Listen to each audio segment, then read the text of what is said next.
Bismillahirrahmanirrahim. Assalamualaikum warahmatullahi taala wabarakatuh. Setelah sekian lama saya mendiamkan diri terhadap usaha yang dibuat untuk memalukan saya, menjatuhkan maruah saya, menjatuhkan maruah keluarga saya, reputasi saya dan kerjaya saya. Hari ini saya tampil untuk memperkatakan 3 hal penting. Pertama, status perkahwinan saya. Kedua, hal yang memberi impak sabitan undang-undang dan jenayah. Yang ketiga, apa fokus saya selepas ini? Hal yang pertama, status perkahwinan saya. Untuk kata kita baik, tak perlulah kata orang lain jahat. Untuk kata kita betul, tak perlulah kata orang lain salah. Mungkin kita cerdik, tapi orang lain pun tak bodoh. Mungkin kita cantik, tapi orang lain pun tak huduh. Mungkin kita alim, tetapi orang lain pun tak jahil. Kita perlu tahu yang mana satu hak dan yang mana batil. Berhentilah menipu. Berhentilah buat cerita palsu. Berapa lama kita hendak menipu? Akhirnya, orang akan tahu. Akhirnya, kebenaran akan menang.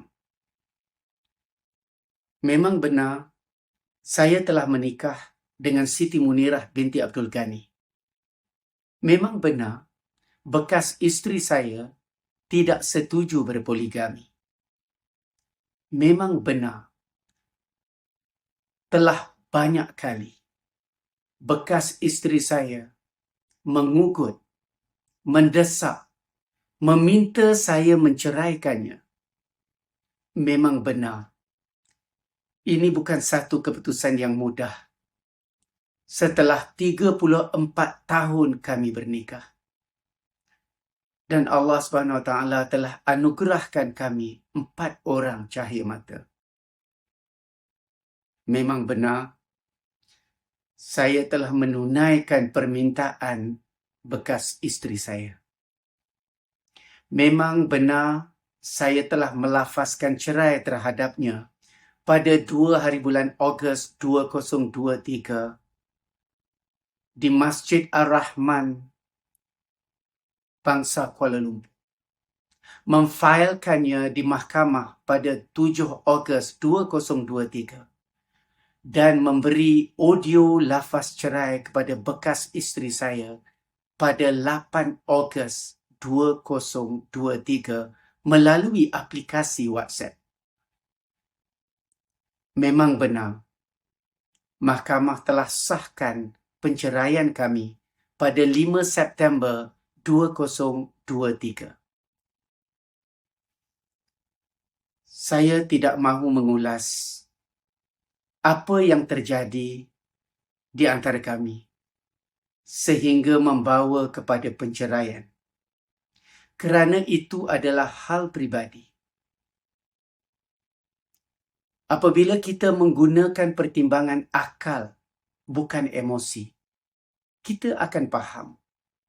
Sekiranya berlaku pergaduhan suami isteri dan tidak dapat diselesaikan, platform yang betul untuk mengadu atau untuk dirujuk adalah pejabat agama dan keabsahannya diputuskan oleh mahkamah. Tiada keperluan untuk kita mengadu meluahkan perasaan pada orang lain. Tiada keperluan untuk kita mengadu meluahkan perasaan kita pada kawan-kawan pasangan kita. Dan lebih buruk, apabila kita mengadu meluahkan perasaan kita di media sosial. Mengadu dan meluahkan perasaan kita pada wartawan. Tiada keperluan untuk berbuat demikian. Netizen di media sosial dan wartawan tidak boleh berikan solusi. Dia orang tak dapat selesaikan masalah rumah tangga. Yang kita cari adalah solusi, bukan sensasi. Kecuali kita nakkan publicity untuk meraih simpati. Tapi tak apalah.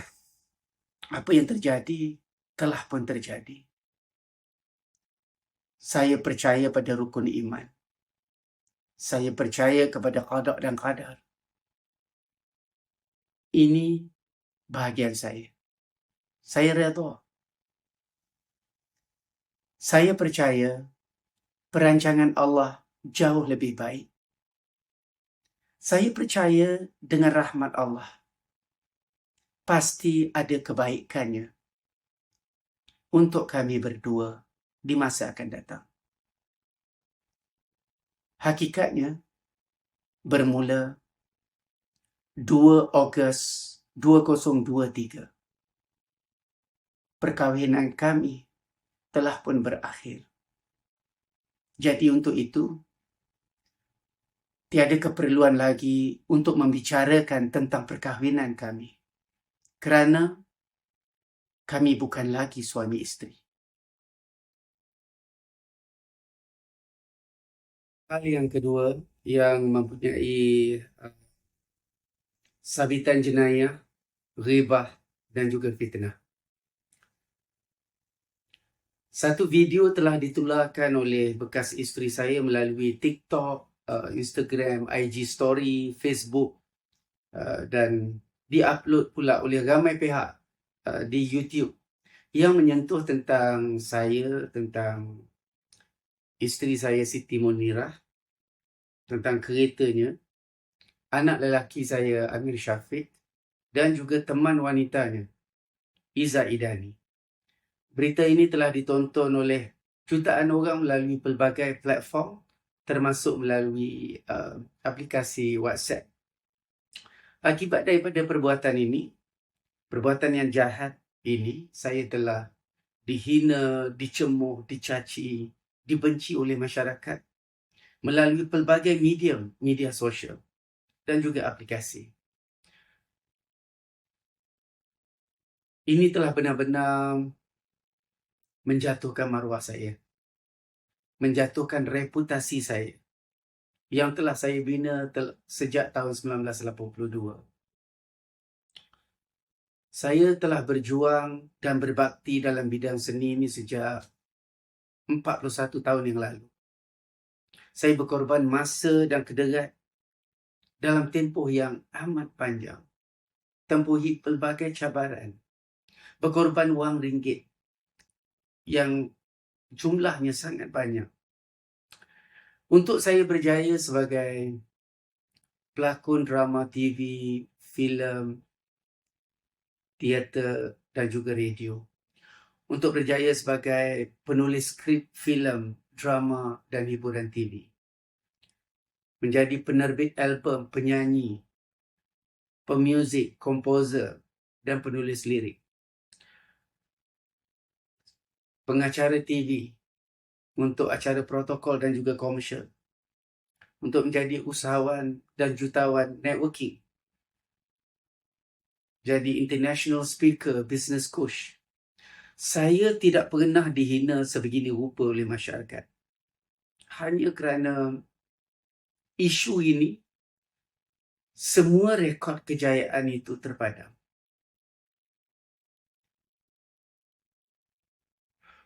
Sukar saya nak gambarkan apa perasaan saya saat ini apabila saya dikecam satu negara, ke mana pun saya pergi, saya boleh lihat respon publik, respon orang ramai pada saya. Yang sebelum ini kalau jumpa saya, mereka akan menyapa saya, senyum dan bertegur sapa dengan saya. Tapi kali ini saya boleh nampak perubahan. Dia orang tarik muka, nampak wajah benci, padahal mungkin tak pernah jumpa saya pun, tak pernah kenal saya pun, tapi kebencian itu sangat ketara dan ia menjejaskan reputasi saya, nama baik saya dan juga kerjaya saya. Sebab itu dalam tempoh saya diserang oleh bekas isteri saya ini, saya tak jawab walaupun satu daripadanya. Saya tak jawab di mana-mana, saya tak respon di mana-mana. Saya juga pesan kepada isteri saya, Siti Munirah, jangan jawab apa-apa. Percayalah, akhirnya kebenaran akan menang. Baik, dekat sini saya nak kemukakan, memberi penjelasan tentang isu kereta ni. Apa sebenarnya yang berlaku? Tentang penyerahan kereta oleh anak lelaki saya dan teman wanitanya Iza Idani kepada Siti Munirah Abdul Ghani. Okey. Cuba dengar baik-baik dan anda nilailah sendiri. Pertama, kereta itu memang kepunyaan Siti Munirah binti Abdul Ghani. Yang kedua, bekas isteri saya kata, orang Kedah telefon suruh ambil kereta bawa balik kerana pada waktu itu saya sakit. Persoalannya, kalau saya yang sakit, pergilah ambil saya bawa balik. Guna kereta dia, ambil saya bawa balik. Kenapa pergi ambil kereta orang? Itu persoalannya. Saya sakit, bawa saya baliklah. Bawa kereta orang buat apa? Okey. Poin yang ketiga. Bekas isteri saya telah berbohong apabila mengatakan, ini saya ikut kata-kata dia, tepat apa yang dia sebut. Orang Kedah terpaksa cari anak saya untuk ambil kereta sebab abah anak-anak saya tak dapat dihubungi. Faktanya, anak saya dengan teman wanitanya Iza Idani telah pergi ke Kedah untuk mengambil kereta tersebut pada 20 Disember 2022. Pada 19 Disember 2022, iaitu sehari sebelumnya saya berada di IPD Kuala Kangsar, saya telah bercakap melalui telefon dengan bekas isteri saya. Saya bercakap melalui telefon dengan anak saya Amir Syafiq. Saya telah bercakap dengan anak saya Amir Syahid melalui telefon. Artinya, sehari sebelum saya menghubungi keluarga saya dan beritahu, jangan risau, saya sihat. Jangan risau, tunggu saya balik. Statement yang mengatakan bahawa saya tak dapat dihubungi adalah suatu pembohongan. Tak baiklah buat macam tu. Saya tak tahu apa nak cakap, tapi kenapa disebut begitu saya pun tak tahu. Baik. Poin yang ketujuh. Pada 22 Disember 2022, iaitu 2 hari selepas anak saya ambil kereta, saya balik ke rumah saya di Hulu Langat, Ceras. Saya dapati kereta itu ada kat rumah saya. Lalu saya nak ambilkan kereta itu untuk serahkan balik kepada Siti Munirah. Tetapi saya telah dihalang oleh bekas isteri saya, anak saya dan teman wanita dia. Dia orang blok kereta tu, tak bagi saya bawa keluar. Dan kami bergaduh. Kami bertengkar. Anak saya, bekas isteri saya dan Iza Idani, iaitu teman wanita anak saya, dia orang tahu kereta tu Siti Munirah yang punya. Sebab dia orang geledah kereta tu. Dalam kereta tu ada geran kereta dan cover note atas nama Siti Munirah. Namun, mereka masih berkeras tak nak serahkan kereta tu. Jadi apabila mereka bertegas, mereka menentang keras, untuk saya mengambil kereta, saya melihat saya telah beri penjelasan detail tentang apa yang berlaku. Nampaknya family saya tidak percaya pada penjelasan saya. Apabila family sendiri tak percaya pada saya, dia lebih percaya apa input yang diberi oleh orang lain kepada dia orang. Apa perlunya saya duduk kat rumah? Saya tidak lagi dipercayai oleh keluarga saya. Saya buat keputusan pada hari berkenaan, malam tu juga saya keluar daripada rumah. Walaupun saya keluar daripada rumah, saya masih terus berusaha memujuk anak saya supaya pulangkan kereta itu melalui call dan WhatsApp. Saya tak putus asa. Saya pujuk dia, pulangkanlah. Kereta tu kereta orang, pulangkanlah. Okey. Dan dalam tempoh tu, saya risik, saya lihat, saya tengok. Kereta tu tak ada kat rumah. Kereta tu dipakai, digunakan, dibawa ke mana-mana. Ni kereta orang. Kalau apa-apa terjadi, macam ni tak? Dalam zaman sekarang ni tak boleh nak tipu. Kita ada Google. Kita ada aplikasi yang boleh monitor kereta tu dari mana bawa ke mana dan buat apa. Andai kata berlaku aksiden atau berlaku perlakuan jenayah menggunakan kereta berkenaan, mungkin orang lain, ataupun berlaku aksiden melibatkan kematian. Okey. Banyak perkara yang tak baik yang mungkin timbul. Kereta tu kereta orang. Sebab tu saya kusut. Memang fikiran saya kusut. Saya puas pujuk. Cara elok-elok suruh anak saya pulangkan. Tapi dia berkeras tak nak pulangkan. Berapa kali saya tinjau, saya lalu dekat rumah, saya tengok kereta tu tak ada. Dia orang pakai.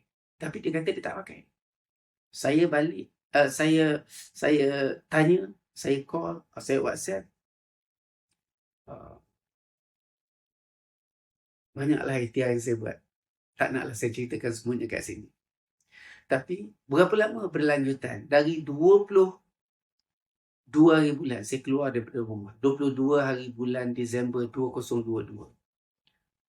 Sehinggalah pada 17 Februari 2023. Hampir 2 bulan. Kereta tu masih tak dipulangkan.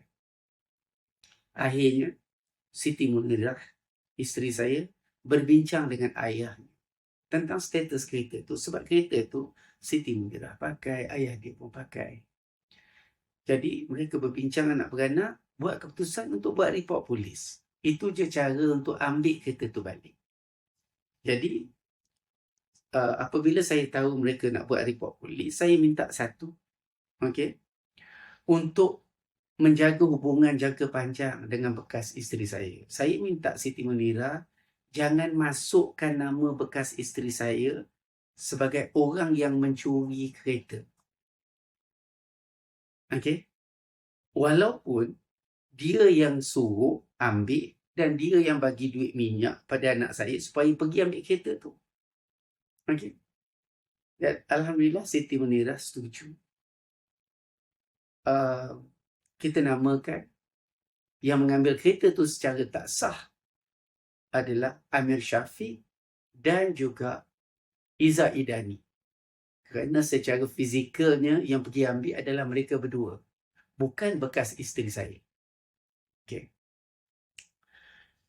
Apabila polis report telah dibuat, saya ikhtiar lagi macam mana untuk selamatkan keadaan. Saya tanya kawan-kawan saya, iaitu anggota polis yang saya kenal.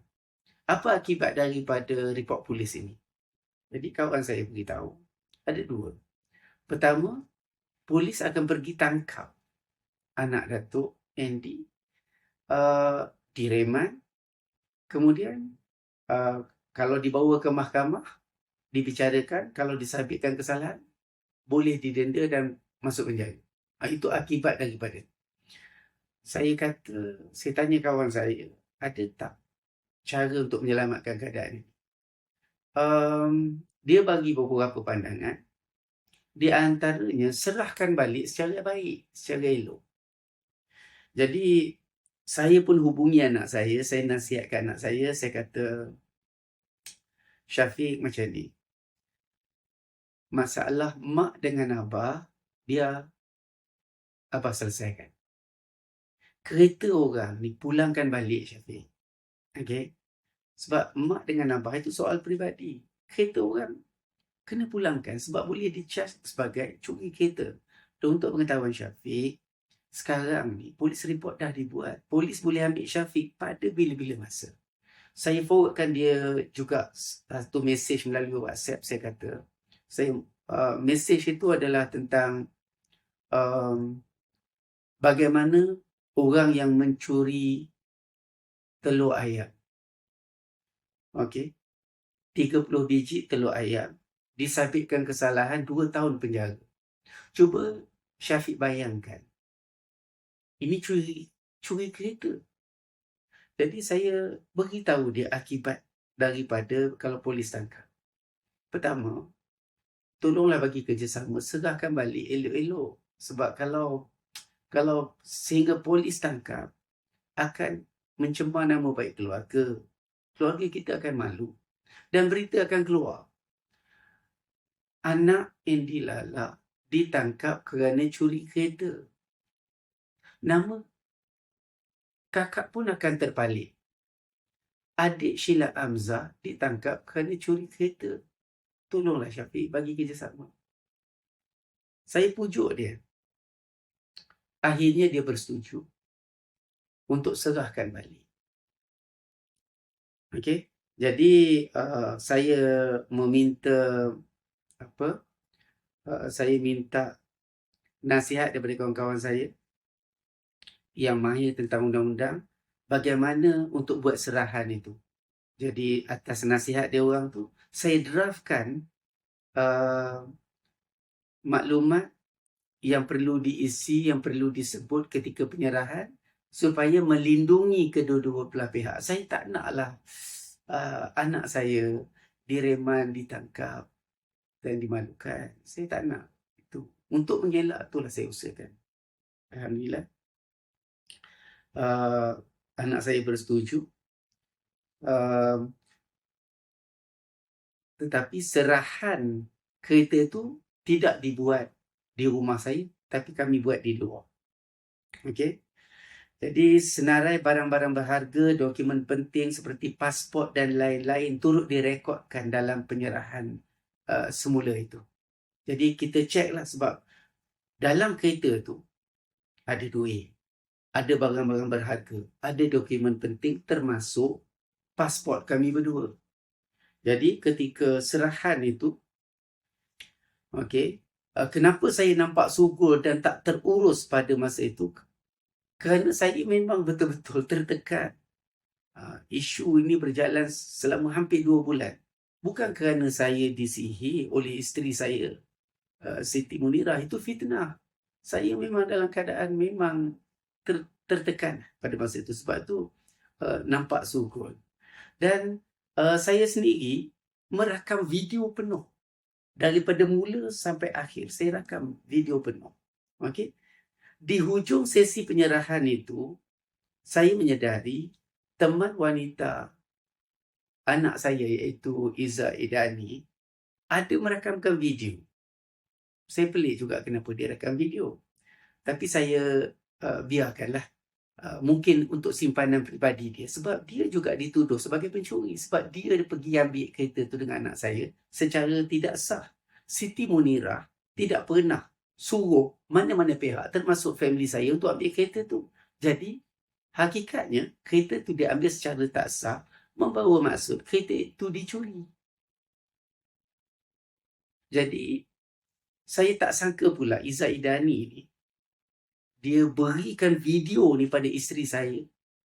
Dan tak tahulah macam mana dia orang berbakat untuk menjatuhkan reputasi saya. Video itu telah diedit oleh bekas isteri saya dengan menukar cerita sebenar. kepada cerita yang menggambarkan betapa jahat dan kejamnya Andy Lala dan Siti Munirah. Andy Lala tergamak memaksa anak sendiri mengaku curi kereta. Andy Lala seperti telah disihir oleh Siti Munirah. Andy Lala jadi pak turut je. Kena berubat tu. Macam-macam. Kalau kita dengarlah kecaman dekat media, tak tergamak saya nak sebut semula. Siapa pun tengok video ni dan cerita yang ditulis oleh bekas isteri saya ni, pasti akan terdorong untuk amat membenci saya dan isteri saya Siti Munirah. Baik, saya ingin bacakan apa yang anak saya sebut dalam penyerahan itu. Dalam itu dia letakkan sebahagiannya. Kalau kita nak buat keputusan, kita tak bolehlah dengar sebelah pihak. Saya ada banyak lagi maklumat. Cuma yang ini saya nak bacakan. Okey? Tajuk atas dia adalah penyerahan kereta Peugeot 207. Okey? Nombor pendaftaran, bla bla bla.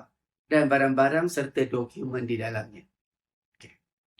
Saya, Amir Syafiq bin Amir Amzah, nombor kad pengenalan, bla bla bla, telah pergi ke Kedah untuk mengambil kereta di atas untuk dibawa balik ke KL setelah diberitahu oleh rakan ayah saya bahawa ayah saya kurang sihat.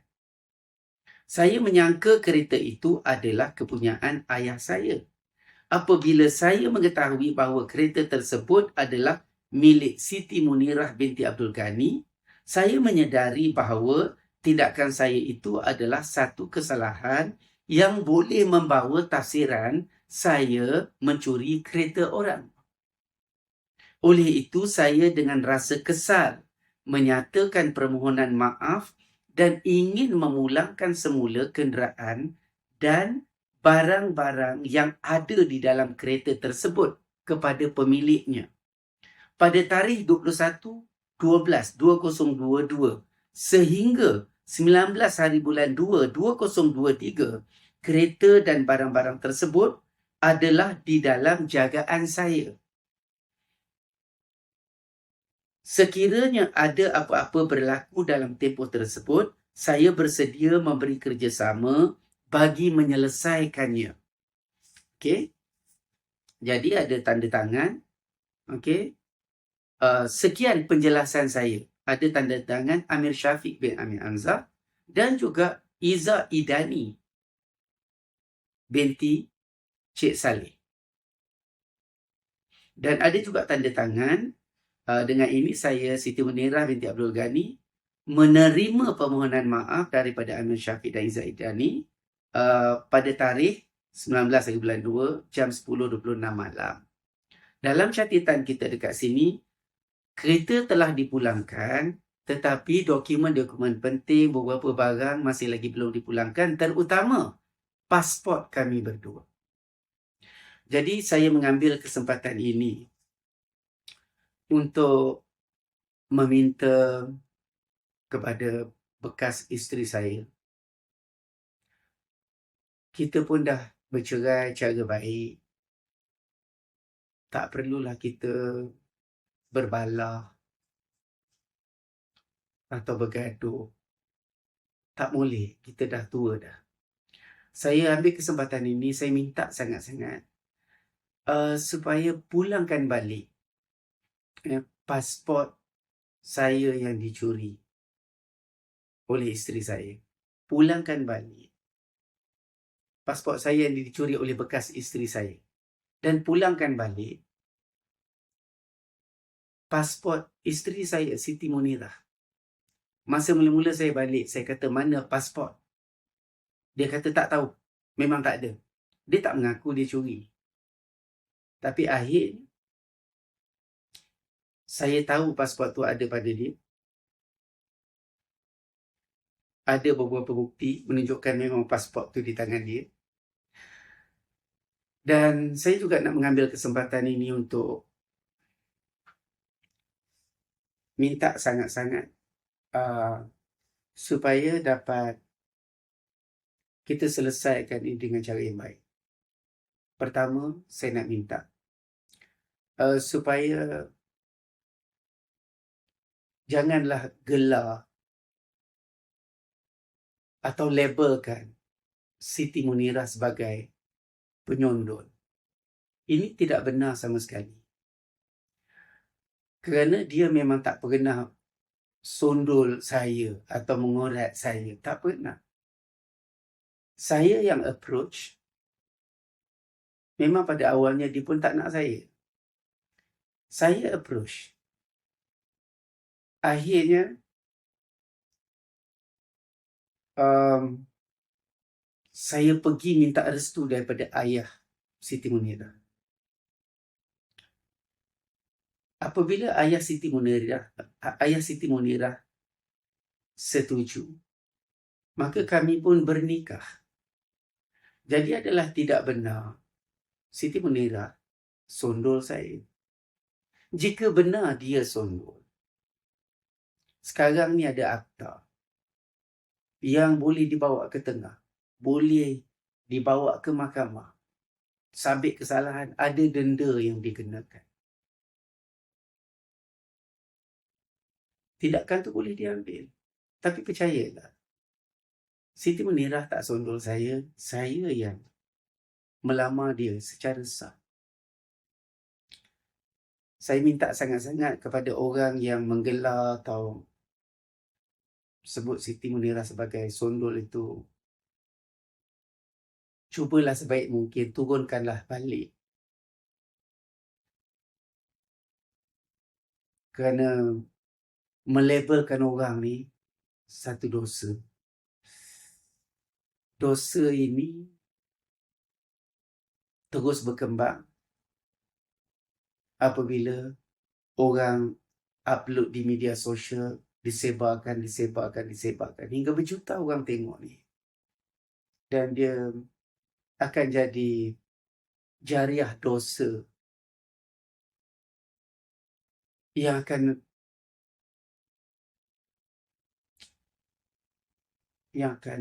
menyebabkan ramai orang terpaling. Saya sebenarnya saya tak sedih orang kecam saya. Saya tak sedih orang benci, orang cemooh saya.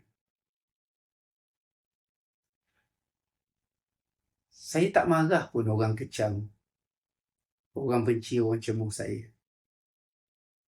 Sebab netizen tak boleh dipersalahkan. Dia mendapat gambaran yang salah. Dia dapat berita yang palsu. Siapa pun kalau tengok video ni memang benci saya lah. Sanggup memaksa anak kandung sendiri. Memaksa anak curi kereta. Memaksa anak mengaku dia curi kereta. Ikut sangat telunjuk isteri muda kerana serakah nafsu. Sanggup menghina darah daging sendiri. Ada macam-macam lah yang saya tak ada gamak nak sebut semua. Saya baca banyak. Yang saya sedihkan adalah apabila ramai orang akan berdosa ketika menghadap Allah nanti. Sebab dosa memfitnah orang, ghibah, melabel orang pada gelaran yang buruk, tidak boleh terampunkan dengan bertaubat. Mudah-mudahan dengan penjelasan saya ini, ramai orang yang akan terselamat daripada terus menyebarkan fitnah, membuat ghibah atau umpatan, mengelakkan lebih ramai dosa. Mohon sangat-sangat timbangkanlah dengan fikiran yang matang. Jangan terbawa-bawa dengan emosi. Sebab dia merugikan kita. Kita semua tak kisahlah apa kedudukan kita, kaya ke miskin ke. hebat ke tak hebat ke. Uniform kita balik sama. Semua orang akan dikafankan. Kita sama, kita akan menghadap Allah. Kita akan bertanggungjawab di atas setiap perbuatan kita di bumi ini. Saya pun umur dah 62, bila-bila Allah akan jemput saya. Mudah-mudahan sebelum Allah jemput saya balik, sempatlah kalian memperbetulkan keadaan. Assalamualaikum warahmatullahi wabarakatuh.